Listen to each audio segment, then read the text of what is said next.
Her own father cast her to the alpha vampire, but Valen stepped toward her like he'd just found the one thing powerful enough to kill him. The fire beneath her skin made the walls tremble, and even the shadows recoiled.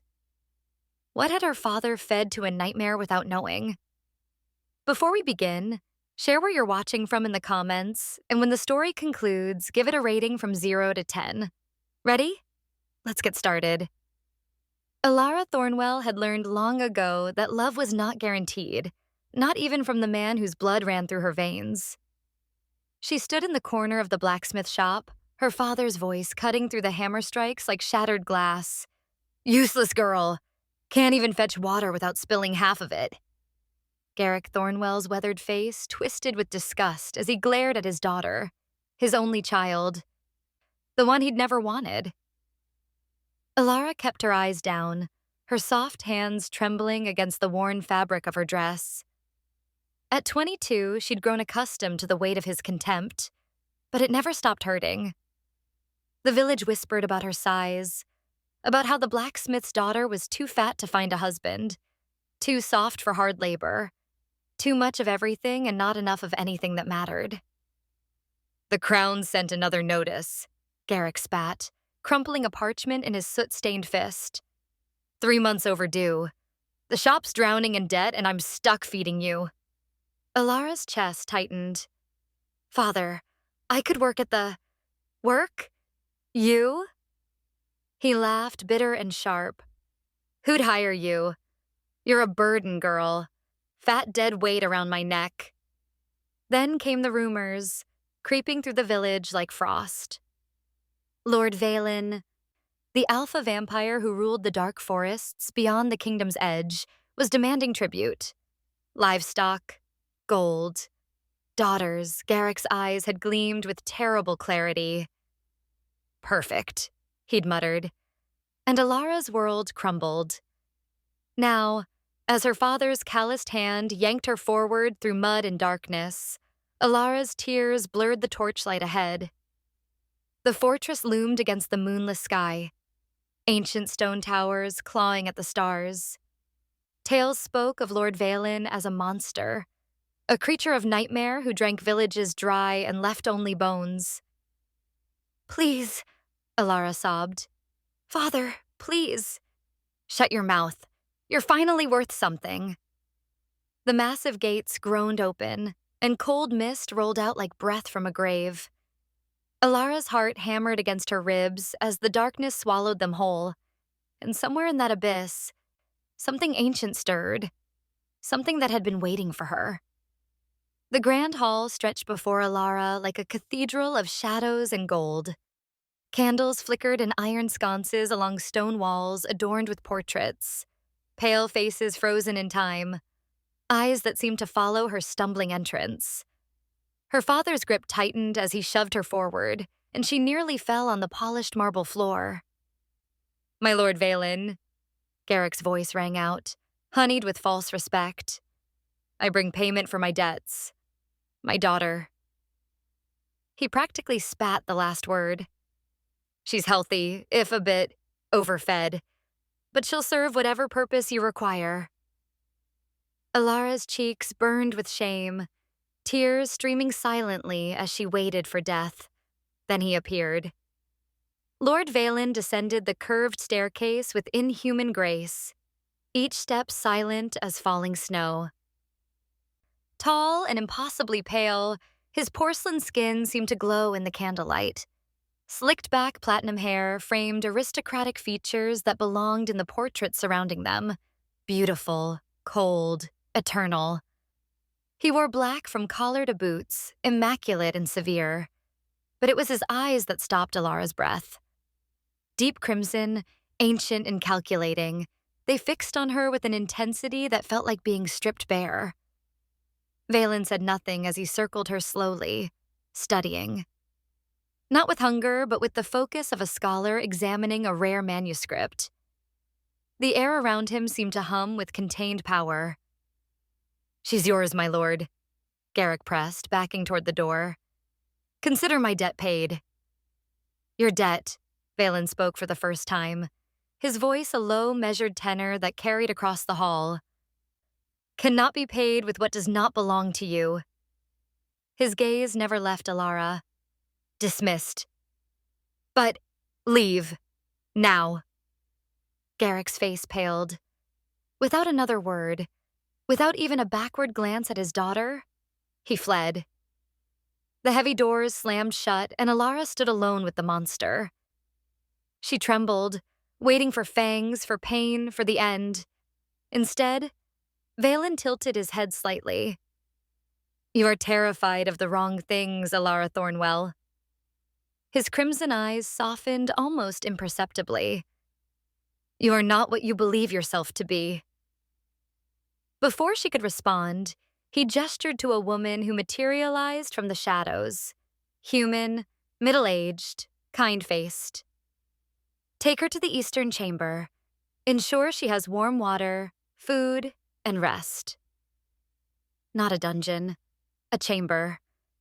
As the woman gently guided her away, Alara glanced back.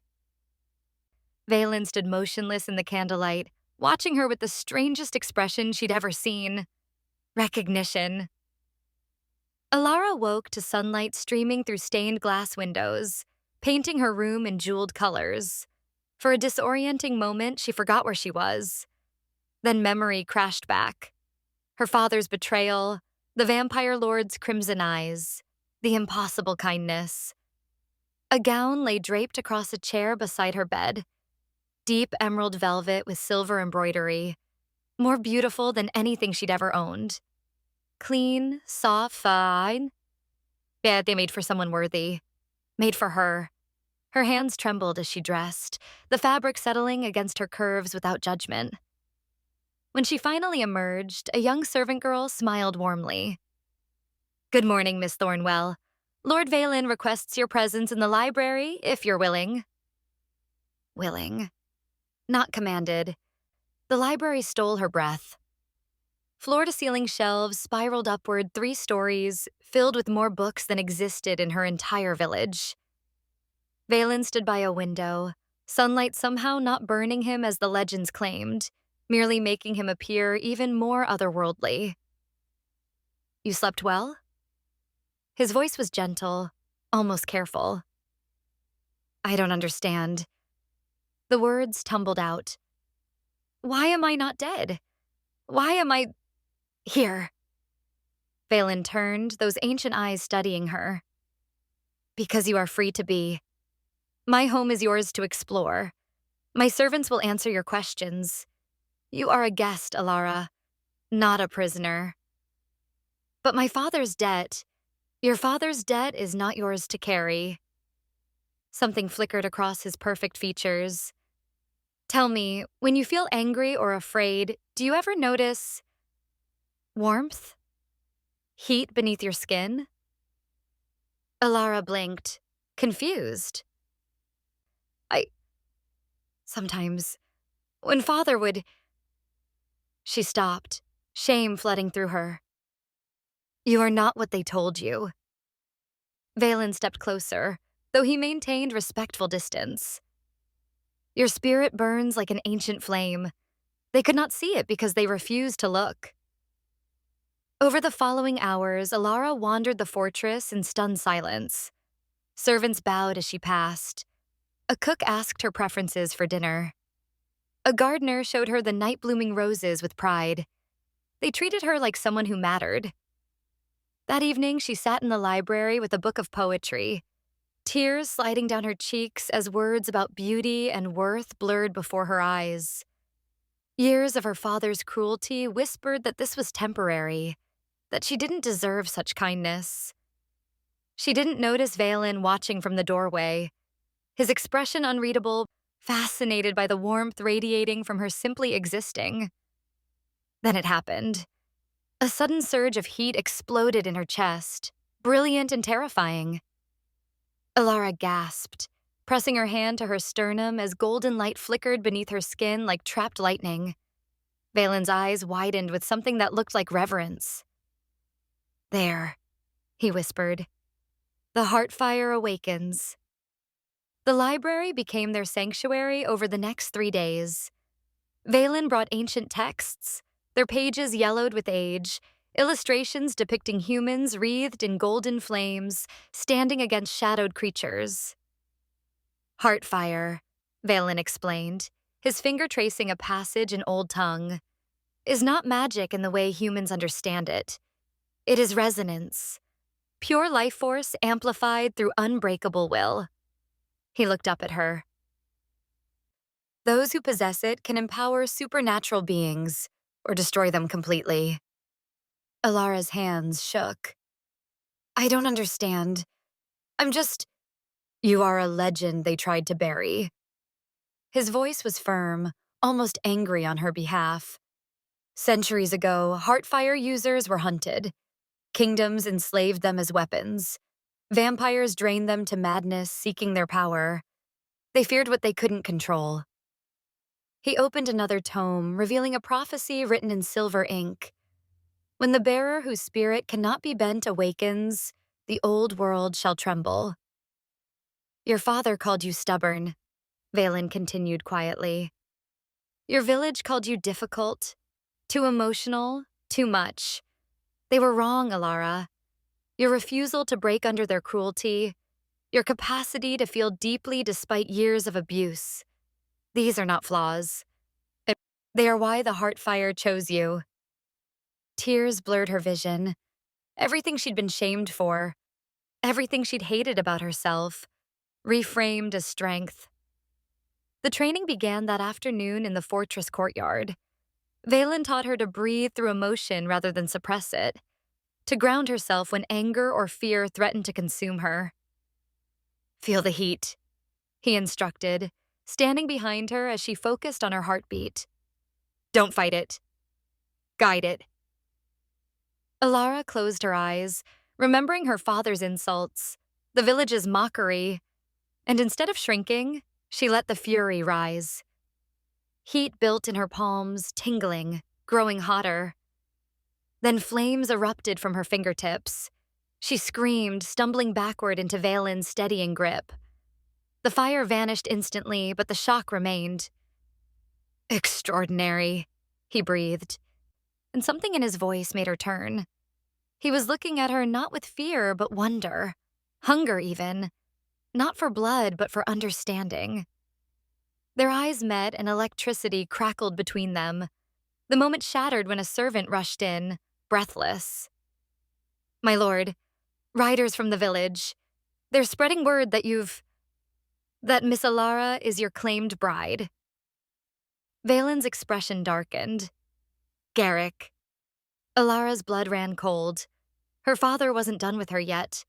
Now that she had value, he'd found a way to profit from her once more.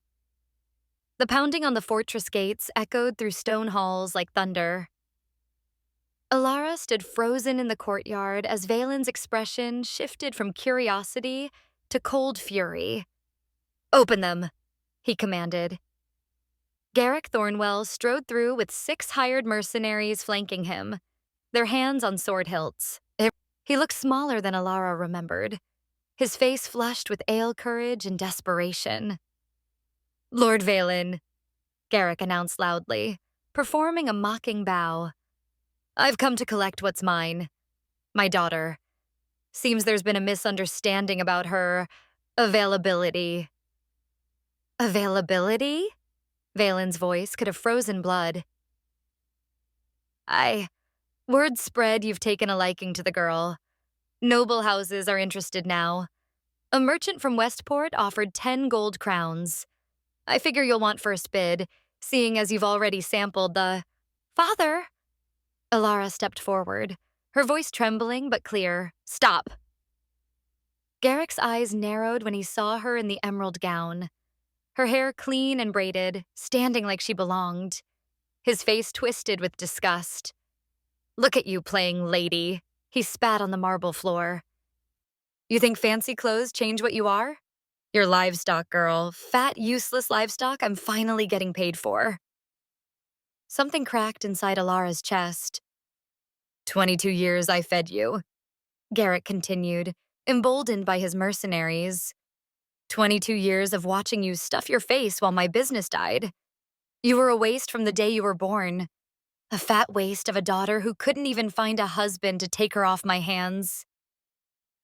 Heat erupted beneath Alara's skin like a volcano finally unleashed. Years of swallowed pain, buried rage, suffocated dreams, all of it ignited at once. Flames exploded around her in a spiraling vortex of gold and white. The marble cracked beneath her feet. Her eyes blazed with inner fire as power she'd never imagined coursed through her veins. "Get back!" Garrick screamed, stumbling over his own feet. The mercenaries scattered like frightened children. "Alara," Valen's calm voice cut through the roaring flames. He approached without fear, stepping into the inferno. "Breathe. You control it, not your rage. You." His cool hand found hers, and the contrast, ice meeting fire, grounded her. The flames didn't burn him. They recognized him, bending away like greeting an old friend. Slowly, Alara pulled the power back inside, gasping as the fire retreated into her skin. When she opened her eyes, Garrick was crawling toward the gates, genuine terror etched across his face. For the first time in her life, her father feared her. "Run," Valen said quietly, "and pray she never follows." Garrick ran. That night, Alara found Valen standing alone on the fortress ramparts, staring at the distant village lights with an expression she'd never seen on his marble features: grief. "You saved me today," she said softly, joining him. "Thank you." "I did nothing. You saved yourself." He paused, then continued in a voice barely above a whisper. 2 centuries ago, I made that same fire erupt from someone else, a woman named Isolda. Alara's breath caught. She was heartfire, like you. Brilliant, fierce, and utterly unafraid of what I was. His crimson eyes reflected starlight. I was younger then, arrogant. I believed I could cure my immortality, become human again, build a life with her. I attempted a ritual, ancient, forbidden. What happened? It killed her. The words fell like stones. Her heart fire couldn't sustain the transformation I forced upon it. She burned from the inside out, and I remained exactly what I'd always been. A monster who destroyed the one pure thing in his existence. Alara reached out, her warm hand covering his cold one. "You're not a monster. Monsters don't spend centuries seeking redemption. They don't offer kindness to broken girls their fathers threw away." Valen looked at their joined hands, something vulnerable flickering across his face. "You're not broken, Alara. You never were." Before she could respond, rapid footsteps echoed up the stairs.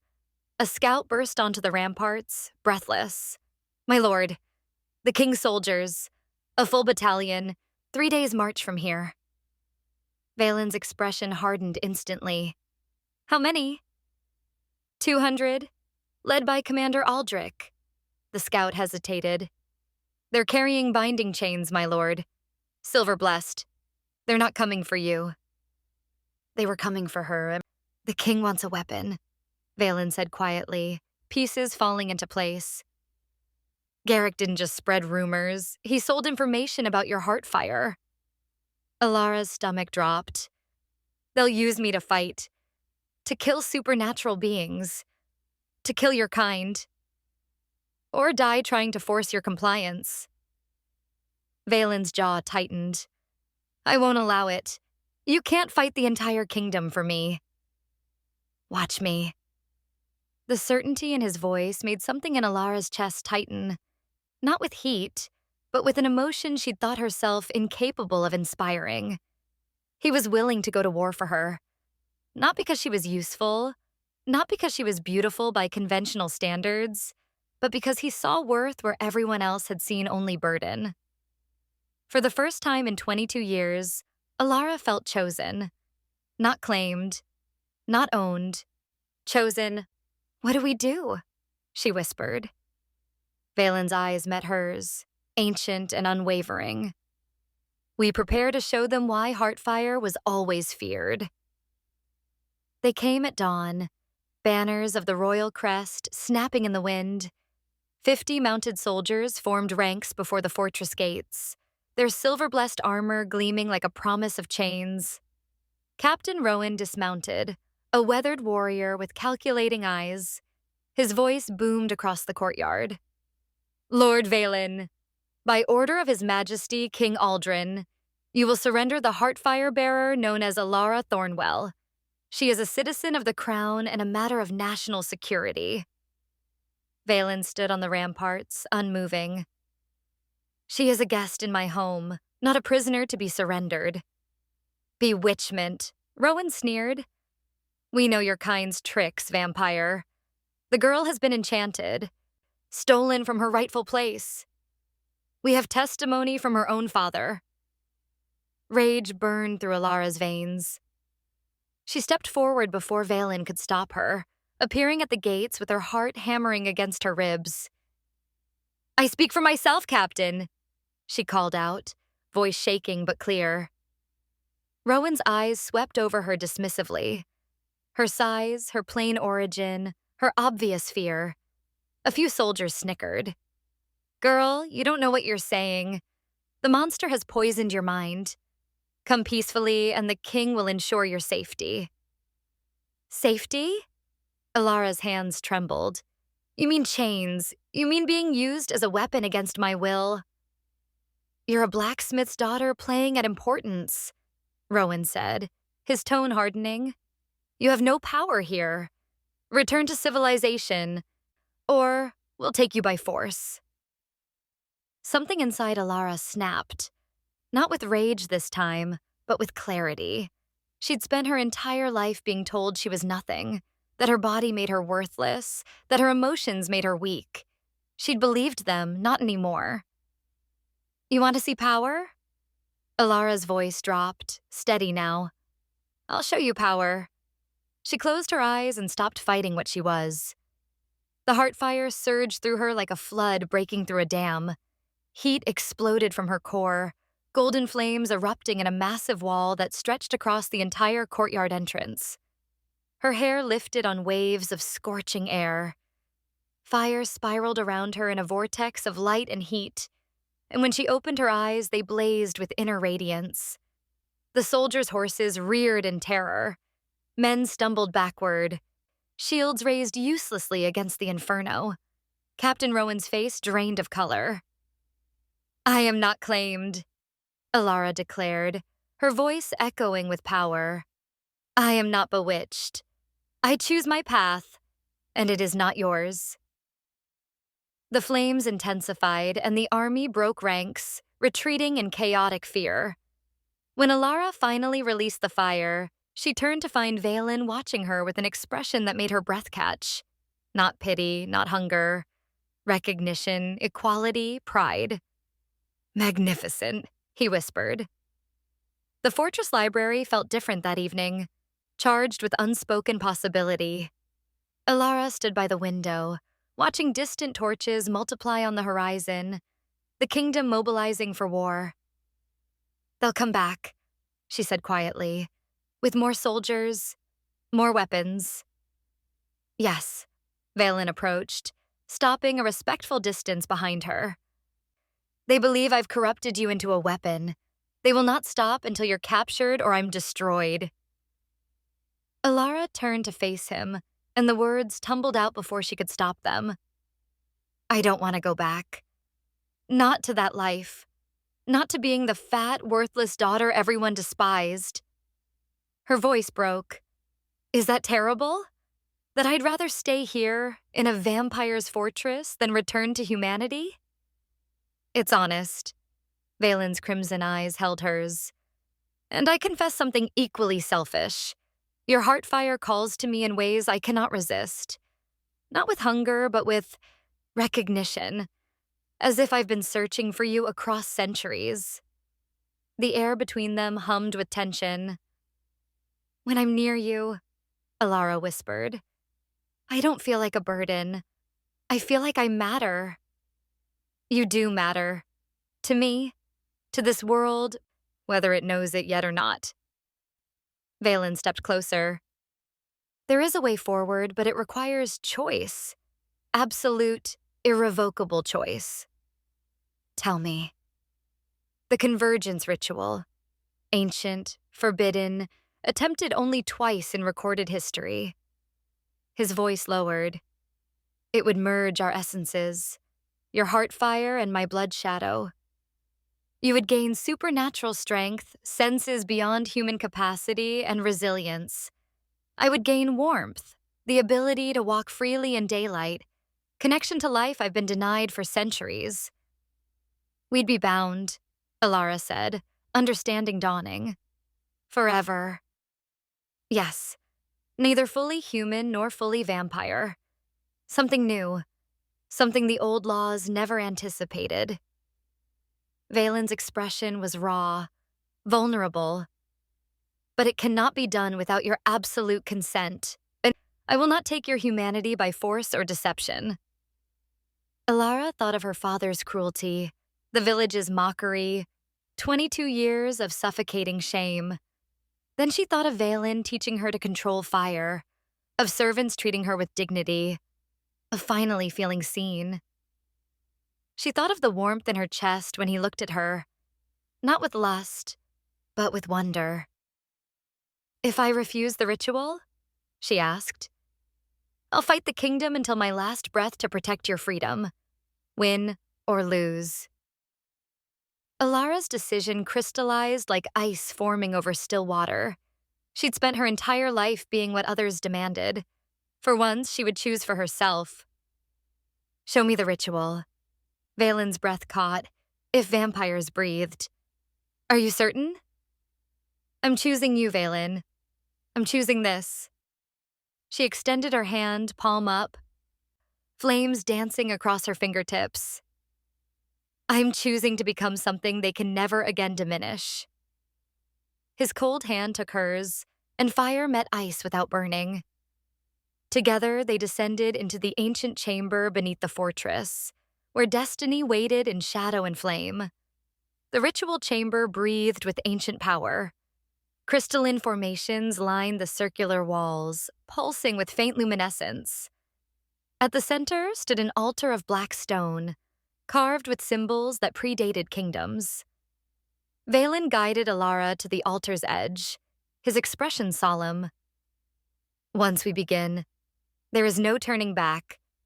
The energies will demand completion or consume us both. I understand. Alara's voice was steady, her hand warm in his cold grasp. They stood facing each other, and Valen drew a ceremonial blade across his palm. Dark blood welled, and shimmering with an otherworldly sheen. Alara mirrored the gesture without flinching, golden light seeping from her wound like liquid fire. Their hands clasped, blood mingling, and the chamber exploded with power. Heartfire erupted from Alara in spiraling columns of gold and white. Blood shadow unfurled from Valen in tendrils of crimson and black. The two forces collided midair, warring for dominance. Light and darkness, life and death, warmth and cold. Alara gasped as Valen's essence poured into her veins like ice water, sharpening every sense to supernatural clarity. She could hear heartbeats in the fortress above, smell blood and stone and centuries of magic. Strength flooded her muscles, and her skin began to glow with inner radiance. Valen shuddered as heartfire invaded his eternal cold. For the first time in 200 years, warmth bloomed in his chest. His still heart twitched, then beat, once, twice, finding rhythm with Alara's. The hunger that had defined his existence dulled, replaced by something fuller, richer. Their energies spiraled together, no longer fighting but dancing, merging into something entirely new. Gold threaded through shadow, crimson embraced light. The boundary between them dissolved. When the ritual completed, they collapsed against each other, gasping, transformed. Dawn light filtered through the fortress windows as they emerged. The king's army had returned, 300 strong this time, weapons drawn, but they stopped when they saw what walked from the gates. Alara stepped into full sunlight, her skin luminous, eyes blazing with golden fire. She moved with predatory grace impossible for humans, yet radiated warmth no vampire could possess. Beside her, Valen walked freely under the sun for the first time in centuries. His skin no longer burned.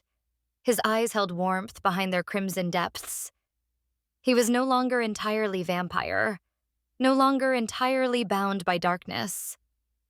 Captain Rowan's sword trembled in his grip. What? What are you? Alara smiled, fierce and unafraid. Something new, something you have no power over. Valen's hand found hers, their fingers intertwining, fire and shadow perfectly balanced. We are no longer subjects of your kingdom, Alara declared, her voice carrying across the battlefield. We bow to no realm that once cast me aside. Leave now, or face what you sought to control. The army retreated, fear eclipsing duty. As they vanished over the horizon, Alara turned to Valen. And he smiled, truly smiled, with warmth she'd given him. Together, they had become unstoppable. Did you enjoy this story? Let me know what you think in the comments below, and don't forget to subscribe so you won't miss the next one.